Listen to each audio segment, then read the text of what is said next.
Halo pemirsa CPR TV dari Sabang sampai Merauke, dari Miangas hingga Pulau Rote. Bertemu kembali dengan saya Agria Ratri dalam program Kominfo Newsroom.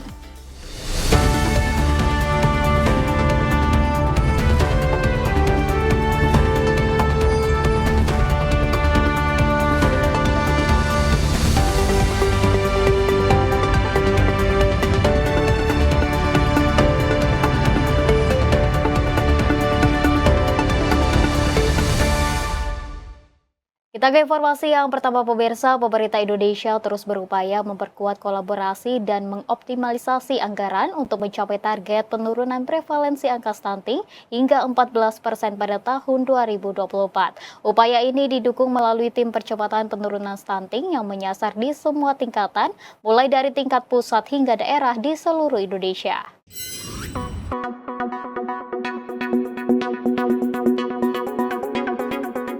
Pemerintah Indonesia terus memperkuat kolaborasi dan mengoptimalisasi anggaran guna memerangi stunting dan mengejar target penurunan prevalensi angka stunting hingga 14% pada tahun 2024. Dalam dialog Forum Merdeka Barat 9, Deputi Bidang Dukungan Kebijakan Pembangunan Manusia dan Pemerataan Pembangunan Sekretariat Wakil Presiden Suprayoga Hadi menyampaikan, untuk mencapai tujuan tersebut melalui Perpres nomor 72 tahun 2021, pemerintah telah memiliki tim percepatan penurunan stunting yang menyasar di semua tingkatan, mulai dari tingkat pusat hingga daerah.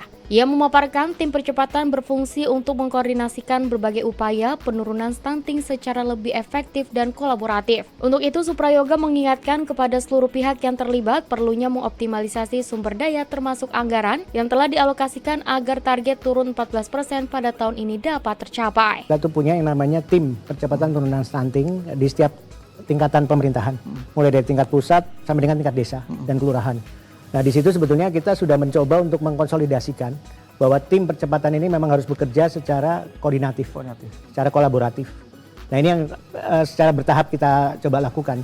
Ya, kita memang baru 2 tahun inilah ya, Perpres kan baru 2021 yang lalu terbit, kemudian 2022 kita dapatkan angka 24,4, kemudian tahun 2022 kita dapatkan angka yang 21,6. Itu sebenarnya sudah merupakan satu capaian yang cukup baik gitu ya, dengan kelembagaan yang kita memang bentuk sampai dengan tingkat desa. Pemirsa, Kementerian Kesehatan terus menggencarkan program intervensi serentak pencegahan stunting yang menyasar di berbagai wilayah di Indonesia guna mencegah terjadinya stunting sejak dini. Kementerian Kesehatan melakukan intervensi serentak di berbagai daerah di Indonesia guna mencegah stunting sejak dini melalui program intervensi serentak pencegahan stunting.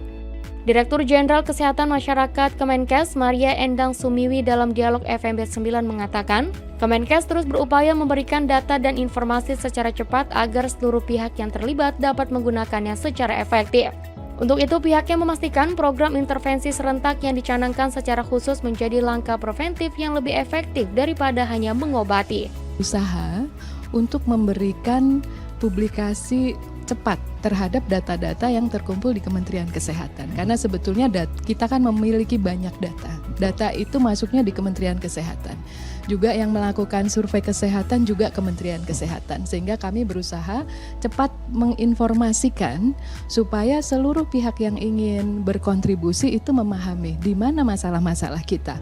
Dalam intervensi serentak yang akan digerakkan pada bulan Juni mendatang, Kemenkes mengambil beberapa langkah. Pertama, dengan memastikan ibu hamil yang bermasalah dengan gizi awal mendapatkan penanganan yang tepat. Kedua, melakukan pengukuran dan penimbangan berat badan pada balita untuk mendeteksi masalah gizi sejak dini. Dan langkah berikutnya dengan memberikan edaran yang meminta para calon pengantin untuk melakukan pengecekan ke posyandu guna memastikan mereka siap menikah dan memiliki anak dengan kondisi kesehatan yang optimal. Pemerintah berencana akan memberikan insentif hingga pembebasan pajak bagi investor yang berkontribusi dalam proyek pembangunan LRT atau kereta cepat di Bali. Direncanakan proyek pembangunan LRT Bali tahap 1 mulai dibangun pada September 2024. LRT Bali akan terbentang dari Bandara Ngurah Rai sampai ke Mengwi.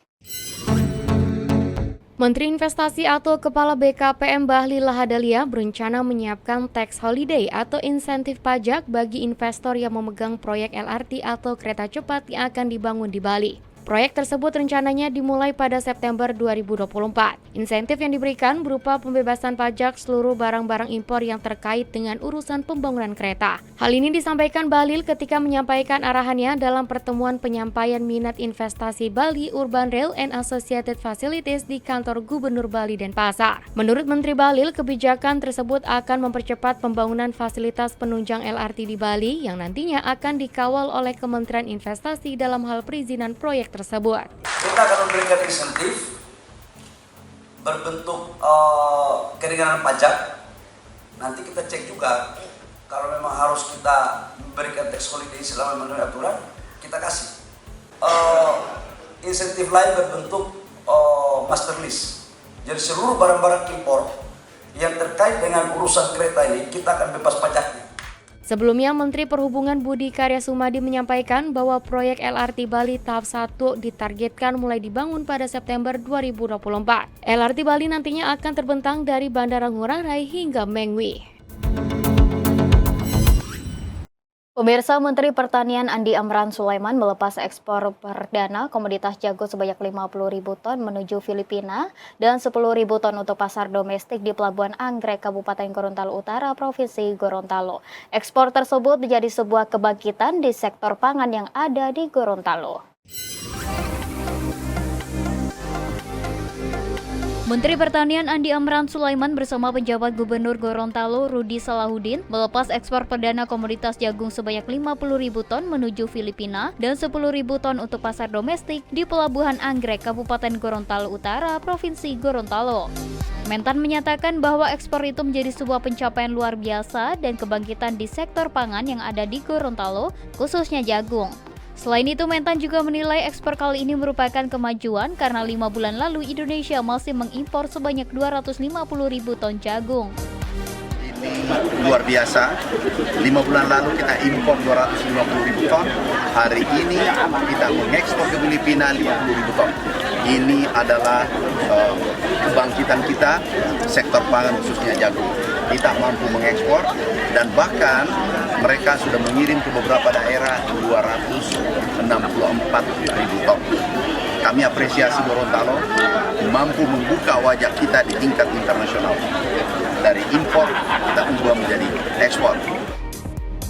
Atas pencapaian itu, Mentan menargetkan Provinsi Gorontalo menjadi percontohan keberhasilan daerah dalam meningkatkan produksi dan kesejahteraan petani secara cepat. Mentan menargetkan tahun depan Gorontalo mampu mencapai produksi di atas 2 juta ton dari produksi saat ini yang hanya 1,1 juta ton. Untuk mendukung pencapaian itu, Mentan memberikan bantuan benih untuk 100.000 hektar di Provinsi Gorontalo.